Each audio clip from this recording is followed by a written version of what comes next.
Hi guys! It's one of those gloomy days and we are just at home today. And of course, having a daughter, we need to keep her busy with fun activities, even indoors. So Arya is doing her artwork right now.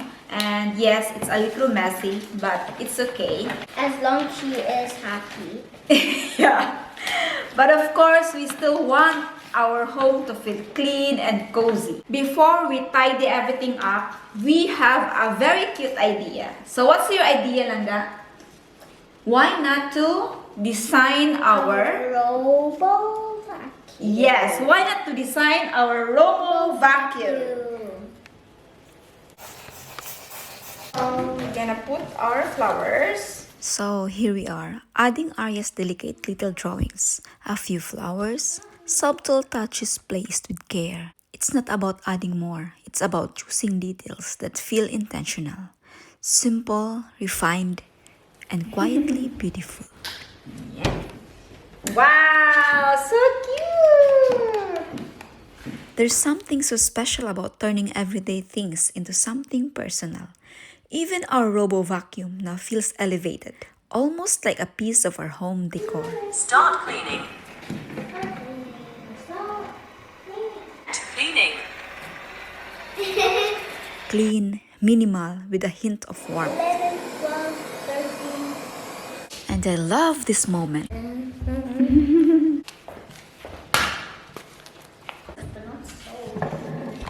Watching her create with so much joy and innocence. Heart.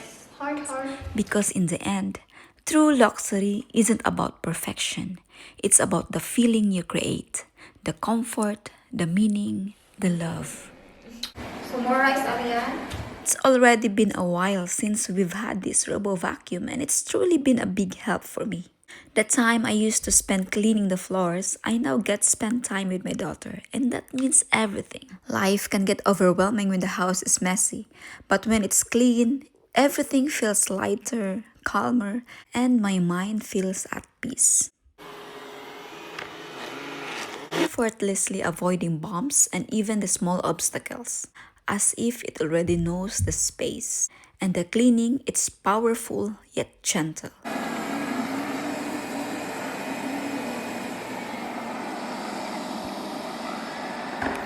It leaves dust with ease and leaves the floor beautifully mopped, clean, polished, and fresh. It's not just smart, it's thoughtfully designed for everyday living. You can also have a Romo vacuum in your home and get the link in the description down below. Wait, this can fall in it. Don't look like it. And then it looks like it though. So. Put it underneath down. Stop. Return to base station.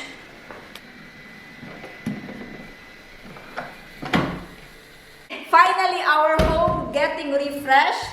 And it's a little bit cute too because Arya's flair, Arya's artwork remains, reminding us that it's not just a clean room we want, it's also a living room with a little bit of color, a little bit of warmth, and a lot of heart. Even in a gloomy days, with a little help from our Romo vacuum and of course Arya's creativity, home always feels like home. And if you want to get your own DJI Romo vacuum at home, the link is in the description down below. Thank you for watching. And please watch more and please subscribe, like, and share. Bye. Peace.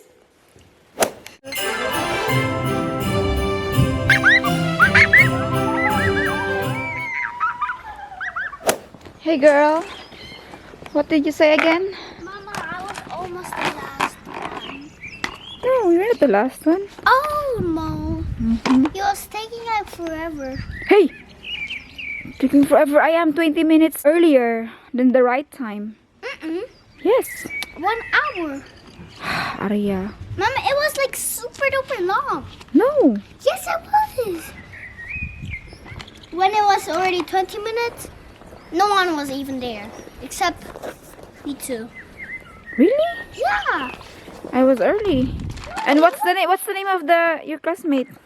We're saying always the name. Yeah, I wanna know. No, Mama. Okay then. Hi everyone! Hello po! Kinuha ko na po si Arya from kindergarten and she is super duper dirty. I get her with her scooter. Kasi po ay pupunta po tayo din sa city. Found a wildflower. No, it's not a wildflower. It's a wildflower.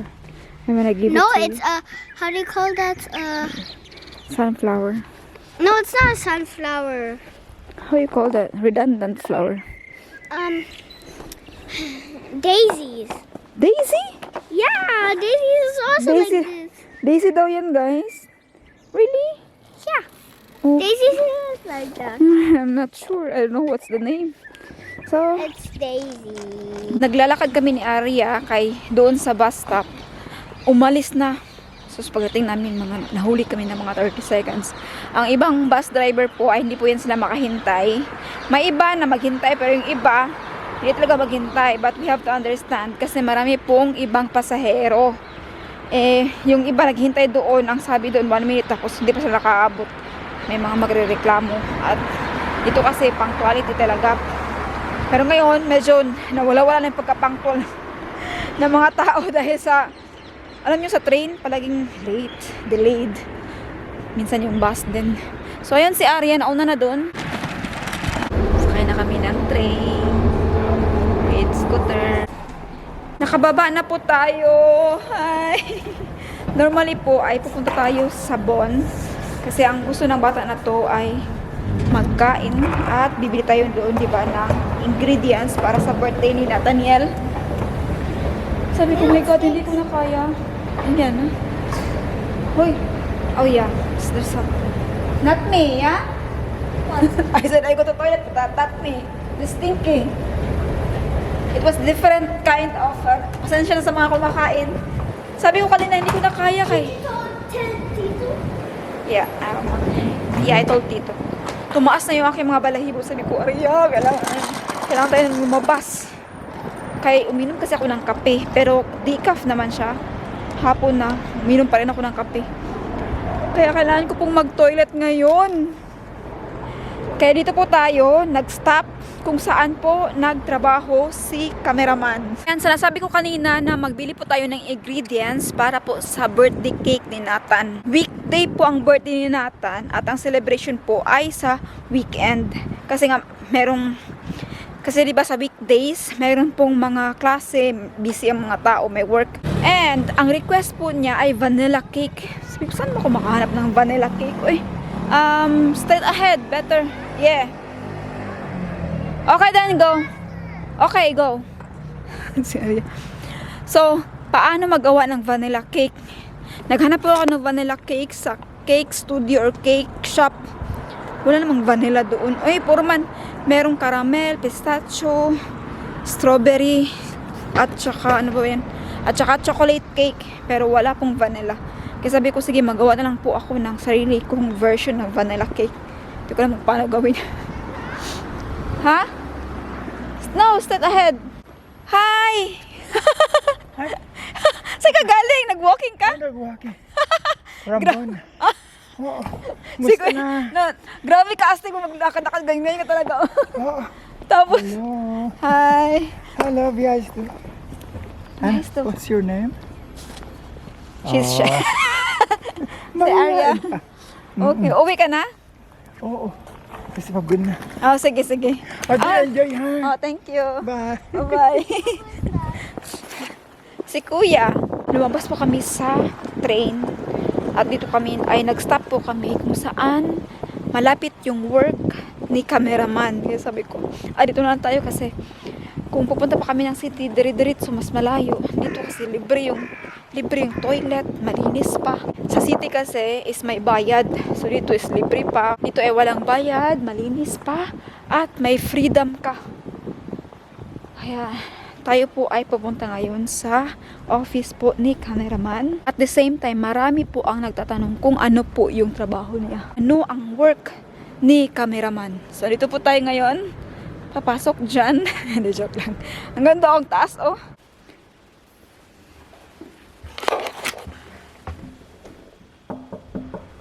Dito na po tayo.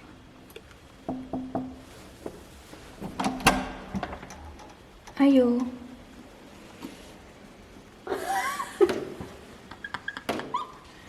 Bakit? Can I go inside? Sure. Sure. Sure daw. So, nandito na po kami. Nagva-vlog ako. Yeah? It's okay? Mama. Yeah. She's hungry. Yeah, we go now. Just Hindi your pinky promised to me. ko lang parang sabihin. The pinky. Ewan kung papayag ko siya na mag-vlog ako dito sa kanya. Kasi may nagtatanong ba kung ano daw work mo. Okay lang ba sabihin? Janitor. Hello! Uy! Hindi ko pala pwede ipakita. Hindi pala siya pwedeng ipakita. Kay ayaw niya. Ayaw mo? Ayaw nila. Ha? Gusto nila, pero ako, alam mo na. Kalmado lang naman. Kalmado. So, andito po tayo ngayon sa working place niya. And, yun nga natatanong sa kung anong work mo. Okay lang ba na i-reveal or not? Well, sa mga friends ko sa Facebook, alam naman nila kasi naka-update dun sa details ko. Sa mga hindi nakakaalam, well, surprise muna. So, wala, uy. Surprise. May mga galit na naman sa akin ito. Ang trabaho po natin ay tagalinis ng mangkala. Yun lang. Yun lang muna. Tagalinis ng kalat. Wait lang. Sorry? Wait, I need to. Ay, makita ka pala, uy. So, dito tayo ngayon sa kanyang office and okay lang ba na i-reveal yung work mo? Okay lang ba sa'yo? Oo naman. Ha?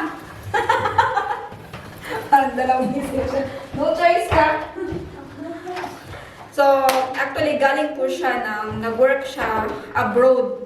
So, matagal na siya sa abroad. Yeah? How many years nag-abroad? How many years ka na nag-abroad? Yeah. Well, Mama, come. 2013, I started working in Saudi Arabia since 2013. As? Well, marami akong naging work dun eh. Mama, come. Sunod ako na siya. Okay, marami ka naging work and Ang unang work ko is, well, PC technician. Or, yeah, including laptop and mobiles na rin. So, mix, more on electronics kami. And then, after my first contract, 2 years contract, so, I moved to wait lang, labas muna kami ng kanyang office. And then, after ng first contract, got a renewal as naging logistics coordinator ako, logistics supervisor. Based Logistics ako ng Riyadh, supervisor. pero yung first contract ko, I was based in the province. province, ha? Malayo siya sa Riyadh, so it's almost Sa 14 Riyadh. hours Riyadh pa from din. Riyadh, Saudi Arabia. So after nung first contract ko, nung naglalumit ako ng Riyadh, well, I spent 4 years as logistics coordinator. Dahil mo na parang natrabahuan. Yeah.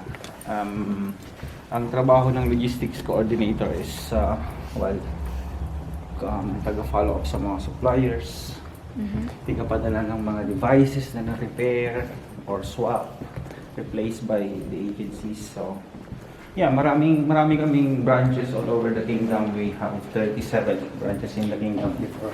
So, how many years ka nag-work sa Saudi? Bali, 9 years. 9 years. 9 years na nag-work sa Saudi.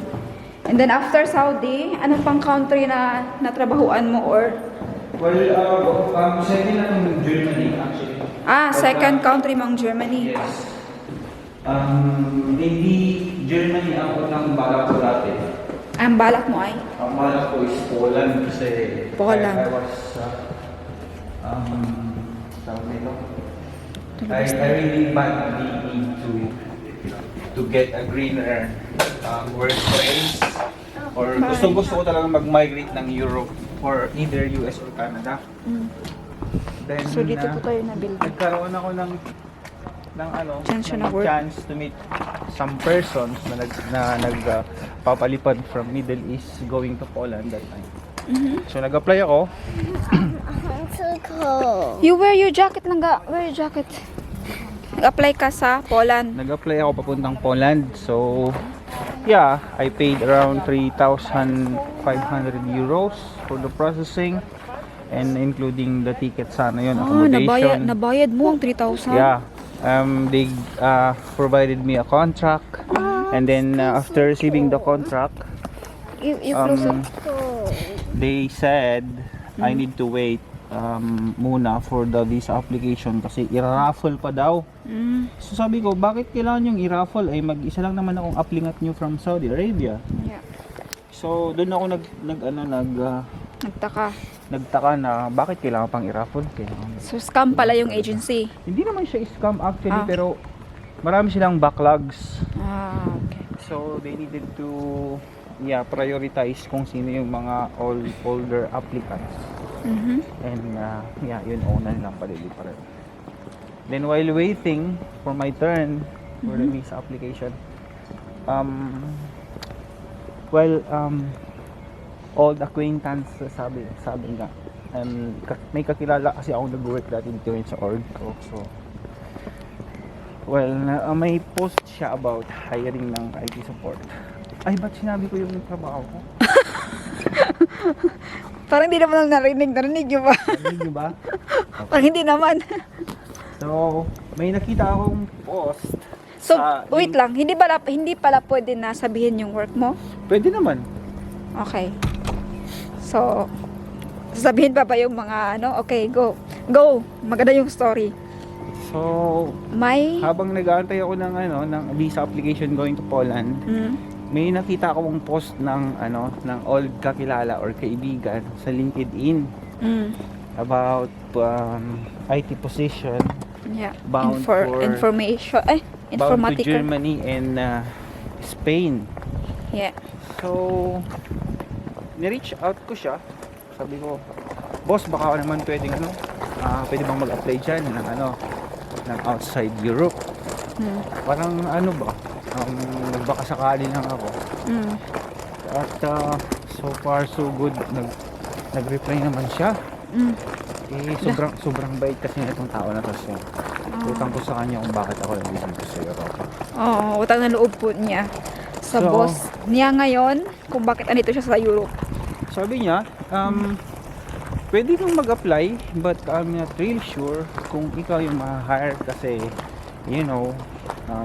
Grabe yung competition. grabe ang competition Saka dito marami kasi ding magagaling marami na- applicants Yeah, na IT.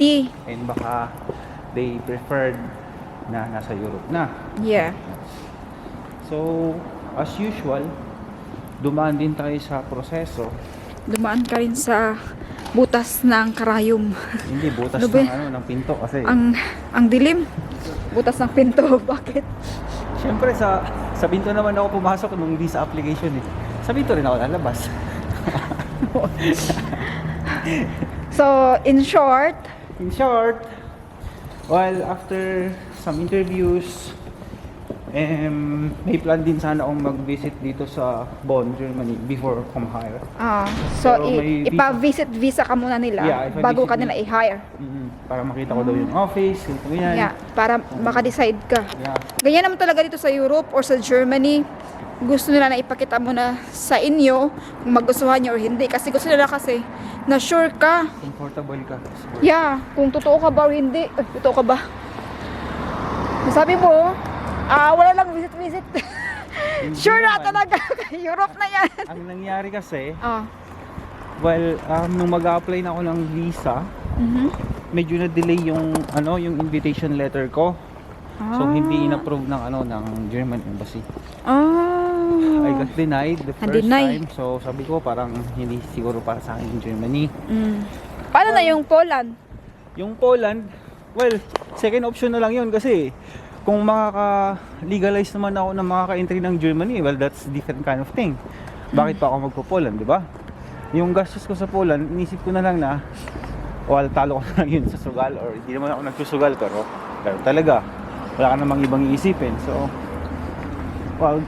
it's just like a gamble na Okay. lang. So ganun ang nangyari. So, in short, na-denied ka sa visit visa mo. Supposedly, pa-visit ka muna dito sa Germany. Yeah. Na-denied siya, and then, nawalan ka na ng pag-asa. Hindi naman kasi yung visa ko saan dito, yung pag-visit ko dito sa Germany is for the final interview.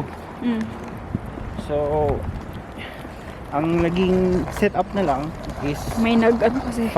final interview ko is online na lang. So via Teams, video conference. So ayun. So far after mga 2 years, 2 years? 2 weeks. 2 weeks? After 2 weeks, nung matapos yung final interview, Yeah. may na-receive ako email from HR na i-confirm I was hired already. Wow! At mag-onboard na ako ng Na-hired na siya. January 2023. So, hindi ako makapaniwala kasi that was so fast. Like, wala pang 1 month ako nag-apply din. Wala pang 1 month siya nag-apply. Naka-receive na ako ng positive. Oh, So, positive feedback after 1 month. Ay, wala pang 1 month. yeah. So, nung na-receive ko yung copy ng contract, I started applying visa sa German Embassy sa Riyadh. Oh, German Embassy. May ano pala doon? Yan, meron. German Embassy pala sa Riyadh. Okay. And then, So, nipasa ko lahat ng documents. And then they're asking me for the original Document. Contract. na pirmahan ng director. pwede pakilakas. Sorry. I needed to wait another 1 week kasi pinadala nila via UPS yung original contract. And when it arrives, that was already 2nd week of December 2022. So, nag-apply ka November, December. Nag-apply ako December 1st week. December 1st week. Na-receive mo yung contract mo? Mga 10. December 10. December 10. Wala. Bilis naman. Yeah, kasi priority man yung Pare- means ng pagpapadala nila sa Korea. Okay. And then, to be short na, uy. Kaya To be short? sasakay na tayo. I got the visa after Christmas. Wow. So that was So, ano pa talagang work mo? ang work ko. Ay, wait lang, kay maingay dito. So, marami po tayong trailing kay, alam nyo na, naglalakad tayo papunta dito sa station. And maingay. Ayan. Okay, bilisan na natin kay 1 week. Ay, 1 minute na. 1 minute na lang. Andito na ang ating train. So, ano po talaga yung work mo? Dami mo. Well, sa ID industry ako, general IT. Okay, so he is a IT officer. Ano ba yung Linie IT? 16 nach Nieder What is the meaning of IT? Information technology informatica in short sa German. Sa German, okay. Information technologies. Ay, Mama, is that our tama ba? Mama, is that our train? Yeah, it's our train. Tama ba yun? Information technologies? Yeah. Technologist or information technology officer? Both naman pwede. Both na pwede. It So, depends wala na. kung may tao pa rin sa kung likod. saan gagamitin. Okay, kaya lang po bahala kung ano yun. Basta, sa ano po siya sa mga... Sa IT industry na lang ang sabihin mo. Yeah, sa IT industry daw. Ginoo ko, natakot ako kanina kasi nung pababa na tayo dyan, yung liston, anong liston? Uy, Liston. liston ba? Ito ba? Shoelace. Shoelace ko ay na-open siya. Tapos, alam nyo, kinain ng elevator. Uy, sabi ko, oh my God. Buti lang hindi ako nag-vlog. Naka-ano ako. Escalator. Escalator, ni elevator. Okay. Ay, thank you. Marami na akong I have a lot of supporters now who is helping me with my English. Thank you. Ayan. I do. Andito na pala tayo ngayon sa city and nakakatuwa kasi famous na po. I mean like, anong other terms na famous? Sumikat na. Yeah. Sumisikat na po ang purple, ang color purple. Ayan o. Kahit po sa McDonald's, nag-purple na rin sila. It's Meron- gonna shake. Yeah. Meron na rin po We have silang... gonna shake. Okay. So, I got shake and I got some Sprite. Bigyan ko siya ng ito. Bigyan mo ng isa. Kain ka. So, grabe po ang ube. Ube color ay pasikat na po ng pasikat. Diba? First is nasa Starbucks, tapos nasa McDonald's. Wait lang, mag-advertise po tayo ngayon kasi meron pong humingi ng pera. Gusto namin sabihin na maglinis. Ang ganda pa naman yun. Malinis kaya rin. Papunta na po sa amin. tay. Ay, hindi siya pumunta sa atin kaya nag-video ako. Bibigyan ko talaga siya, susubukan ko nito. Pero baka babalik siya. Gusto kong sabihin na, ba't di ka magputsin? Putsin po ay maglinis. Ba't di ka maglinis? Kami nga, kahit may mga anak na, naglinis pa nga kami. Siya, ang ganda ng suot niya. Naka-lipstick pa siya. Tapos ano naman ang katawan, yun man siya payat. Mas mas dapat siya mas Busog siya eh. Ay, sorry po, hindi po sa pagja-judge. Pero marami kasing paraan kung paano kumita. Like, pwede ka naman maglinis-linis. Sa ating mga Filipino, dito sa Germany, sa totoo lang, bilib ako sa mga Filipino kasi wala kang nakikita na namamalimos. Mostly sa atin. Naglilinis, ganun, wala nang ibang choice. Kaya marami yung mga work dito. Kung gusto nyo na kung masipag ka lang. So, kain muna tayo. Naminom. Wala, nilaktawan talaga tayo. Nakita kasi niya na may meron akong video. Gilaktawan ta niya. Hindi, ano gusto mo? Kaya ka, hindi ko kumakain. Hindi, baka nilaktawan niya tayo kasi tingin niya, mga walang pera to, mukhang mga kawawa. Uy, buyag. Buyag lang, buyag. Ayan, we're going back Cherry home. blossom. Oh, yeah. Pauwi na po kami, hindi ako nakapag-vlog kanina pero nagpunta po tayo sa grocery store, nag-grocery at nagbili ng mga ingredients ng cake para sa cake ni Nathan ngayong Saturday. So today is Thursday, bukas ko siya gagawin yung cake. Ay, dapat pala hindi, bukas na lang talaga para maganda bukas na bukas na lang ako magawa ng cake para sa Saturday makain siya. Fresh pa. Mama, Hmm? can you please carry my suitcase into here? Suitcase. Just kidding, it's a scooter. Uy, kaya mo yan, girl. Because you're a Schulkind. Mag-grade 1 ka na. Ang bag mo, day. Grabe ka bigat, day. Grabe yung bag ni Nathan. Uy, naano mo last time, yung bag ni Nathan? Parang ang daming bato. Ano ba? Ganyan po mga estudyante dito. Mga bag nila, grabe ka heavy. Each time I think